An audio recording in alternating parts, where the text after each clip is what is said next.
Isang mapagpalang araw sa ating lahat, mga guys. Paulan po ngayon, araw ng Huwebes. So ngayong umaga, guys, magluluto ako ng munggo. So bali pinakuluan ko na siya kanina at sinama ko na rin yung buto-buto ng baboy. Yun ang gusto ko kasi ng sahog ngayon. Siyempre, sa pagluluto ng munggo, nariyan ang magiging sahog niya, daon ng ampalaya, yan yung mga rekado, at nandyan din yung bunga ng ampalaya. Siyempre guys, ganito ang ating magic sarap.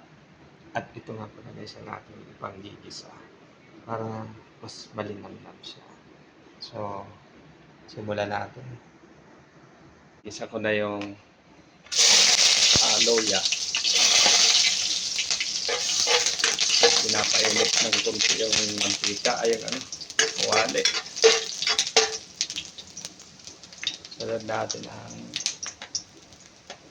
bawang.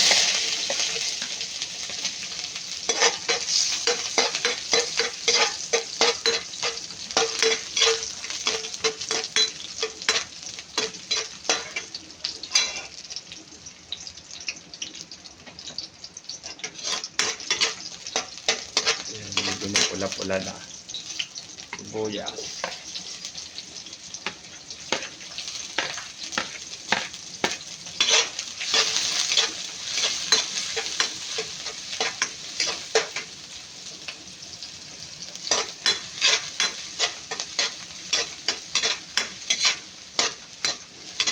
Pag lumabas na yung aroma ng mga ginisa, mabango na, tama na natin yan para yung anghang niya lumasa.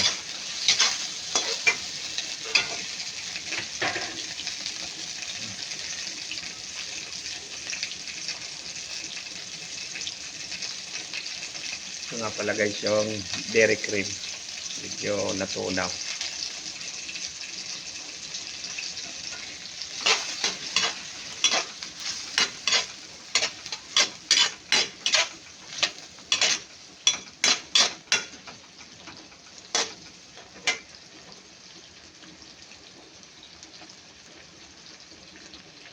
Buto-buto.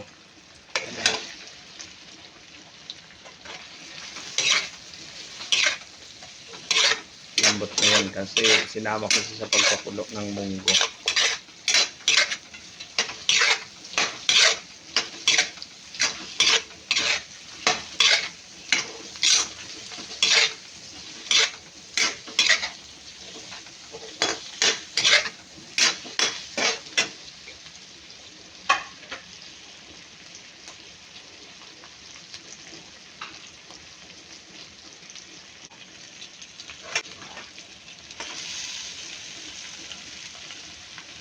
Maghihalo nga, my loves. Wow, my love.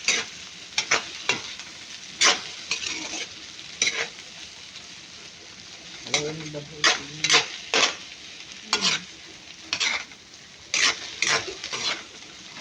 Mahalo lang. Lalagyan na natin siya ng tubig.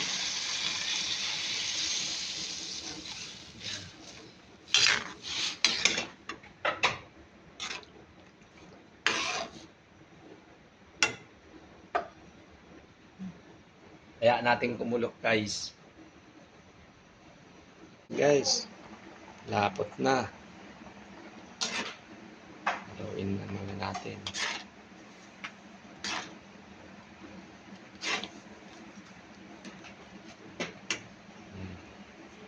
Yung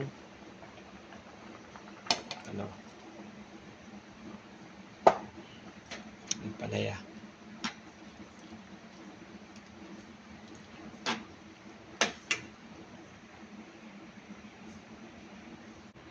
Iodized salt. Hindi ako gumagamit guys ng patis. Ayaw pagtitimpla. Ayan guys. Nilagyan siya ng iodized salt.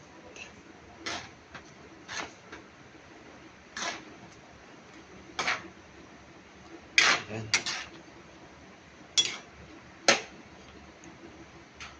Siya nga pala, sa mga makakapanood nito, paki-like naman, baka naman, like, share, and subscribe.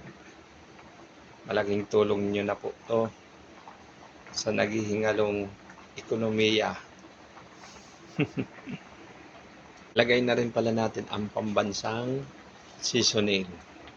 Magic. Sarap.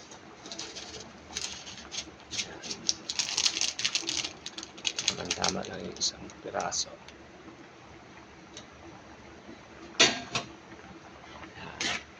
Mekos-mekos. Mekos-mekos lang.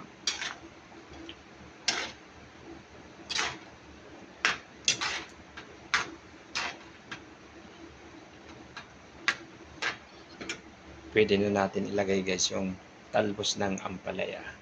Kasi ayoko ng overcook tong bunga ng ampalaya. Pag overcook na yan, wala nang vitamins yan. Yung daon ng ampalaya. Yun. Kapag lalagay ng daon ng ampalaya, pwede nyo nang i-off yung kalan nyo. Kusang maluluto na yan guys. Hindi nga pala ako gumagamit ng chicharon baboy. Yung mga chicharon kasi dito, walang mga label. Kaya hindi ako naglalagay. Mahirap na. Yung mga napapanood natin sa TV na Ayan guys. Tapos na. Ano po masasabi nyo? Salamat sa panonood nyo. God bless po sa ating lahat. Pagpalain ng bansang Pilipinas. Sa pangalan ni Jesus. Amen.